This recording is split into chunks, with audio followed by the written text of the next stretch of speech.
Hi everyone, it's Abigail here again. So in this video, I'm going to talk about the cultural shocks that I faced when I moved to the UK.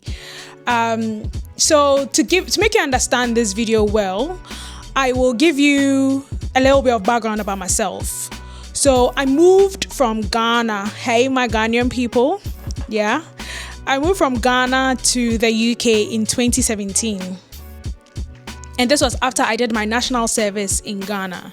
So I did an internship the year before and I got a full-time job offer and I took it. So I decided to move to the UK because of that.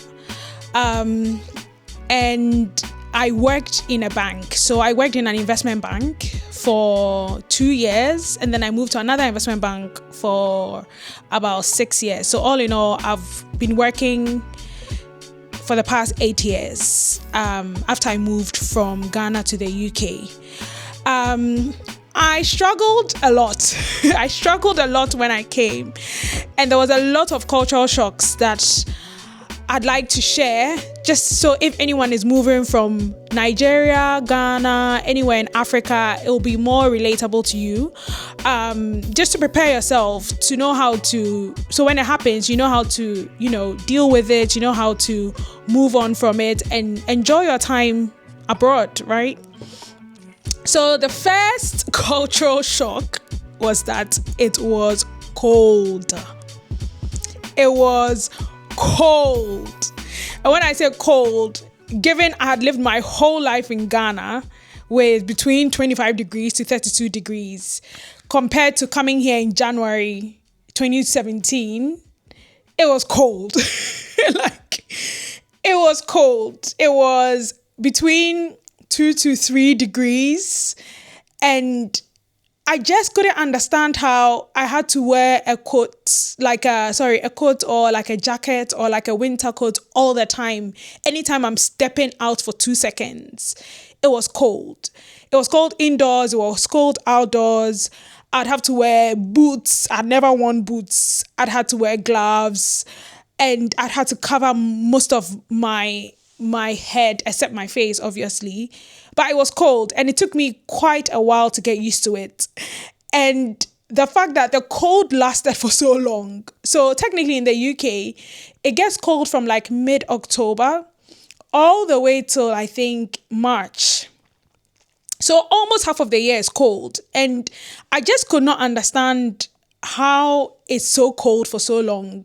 So that was my first cultural shock. And the fact that because of that, everybody always talks about the weather.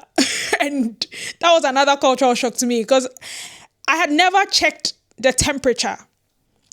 And maybe other people do in Ghana, but I don't. I never knew even where to check the temperature on my phone. And then all of a sudden, every single day, I was checking what the temperature was. And everybody was always talking about the weather. Wherever you go, that's the first conversation point. And I got to understand why everybody was talking about the weather because it's so unpleasant, it's so cold. We just have to talk about it. So that was my first cultural shock.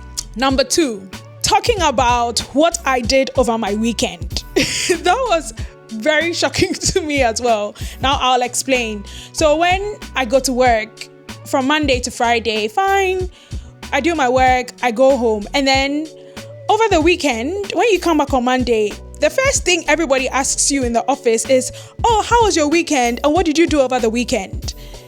And I was like, am I supposed to have done something?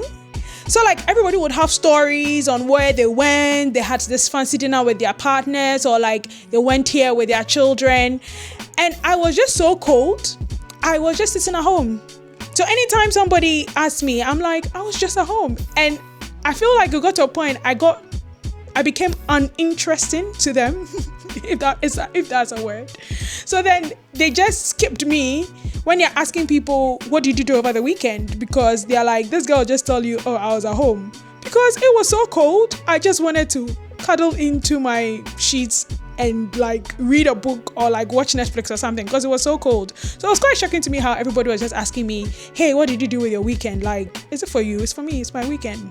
The third thing that was another cultural shock for me was the fact that people in the UK or British people or people who work in a bank maybe love drinks. And when I say drinks, it's going out to the pub for a drink. Now, I don't drink alcohol. So every Thursday, all the way, pretty much from Wednesday to Friday, people after work just want to go have a drink. And it's their way of socializing. So I thought it was weird because they would invite me and say, oh, we're going out for drinks, you want to come? And in my mind, I just thought to myself, I don't drink, so no. And they found it to be very antisocial. And I'm sure now other people watching this who have experienced this can really relate. It was super antisocial to them that I wasn't going out for drinks. So I had to force myself to go out for drinks because somebody advised me not to be doing that. I should go out for drinks. So I'll go get my Coke. And then they'll have a whole long conversation about why I'm drinking Coke when everybody is drinking beer. And I'll have to explain that I don't drink and blah, blah, blah before we even continue the conversation. So it was becoming very uncomfortable for me. And it was never a thing in Ghana for us to go to the pub for drinks. So yeah, that was very strange. But hey, I'm so used to it now. I go for drinks. Okay. The next thing was when I was eating my African food in the office. I'm sure so many of you can relate. When I cooked my jollof or like whatever I wanted to eat, obviously I wasn't taking any swallow food to the office. I wasn't taking any fufu or banku or whatever because I couldn't stand the questions that will come when I'm eating it because I have to use my hand.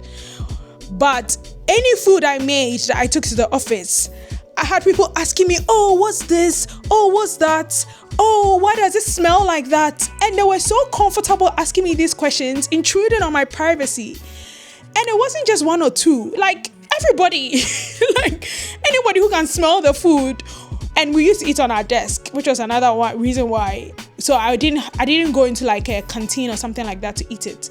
So then everybody could smell the food, and then they'll come and ask you, oh, what are you having for lunch? Oh, that smells interesting. Oh, what's in here? What's that? What meat are you having? Oh, is this normal for Ghanaians to eat something like this? And they'll ask you so many questions about your food.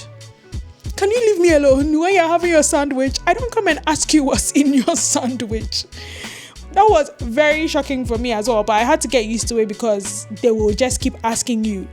The other thing that was a shock to me, and maybe this is not one that is universal or it happens to most people, but I noticed that at work, I will meet someone over drinks, I'll meet someone maybe in the lobby, and then maybe they know someone I'm working with, so we end up having a long conversation. Like we'll stand in the corner and talk, or at drinks we'll have a long conversation, they get drunk, you even get a cab for them to go home.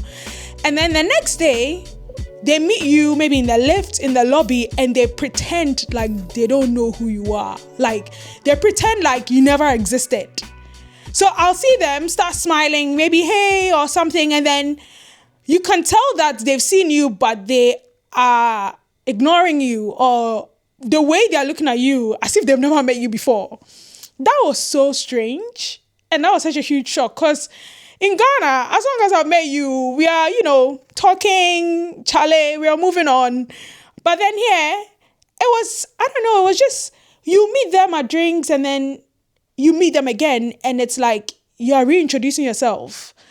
That was very strange to me as well. I don't know whether it was because I was from a different culture. Maybe if I was in the same culture as them, they would have recognized me. I don't know. The next thing, that was another cultural shock for me. And I should have seen this coming, but I did not. Because I was just so excited about getting a job abroad and just leaving Ghana, was loneliness. I felt lonely. Because I'm quite family oriented. So I'd hang out in Ghana most of the time with my family. I hang out with my friends here and there, but you'd mostly find me around my family. So leaving Ghana and coming here, and then I realized that actually my family is not around, nobody from my family is around. So then it became really lonely. I had to find people to hang out with, and I was very close to people in my church. That really helped, but it gets really lonely out here, especially because it's cold, it's dark, it's gloomy. you don't want to go out because it's so cold outside, you could end up being really lonely. So I would advise that when you come in, be conscious about making friends, be conscious about finding people that are like you, that have got similar values to you, so that you can hang out with them. Otherwise, before you know it, you're just stuck in your room alone trying to watch Netflix or something, and it doesn't help your mental health. The last one, which is a cherry on the cake, was Christmas Day. Christmas Day was such a shock for me. I did not see it coming. So I'd stayed here the whole year. And then everybody was asking at work when we're going away for Christmas. So we have 25th and 26th off, right? Like, oh, what are you doing during Christmas? Everybody was like talking about what they're going to do during Christmas. And I was like, oh, I'll just be at home. I'll just be at home. Because in Ghana, on Christmas Day, it's so bustling outside. Like, you just go out, people are selling, people are buying. There are so many Christmas things to do. Even if it's just going out with your family for shopping, right?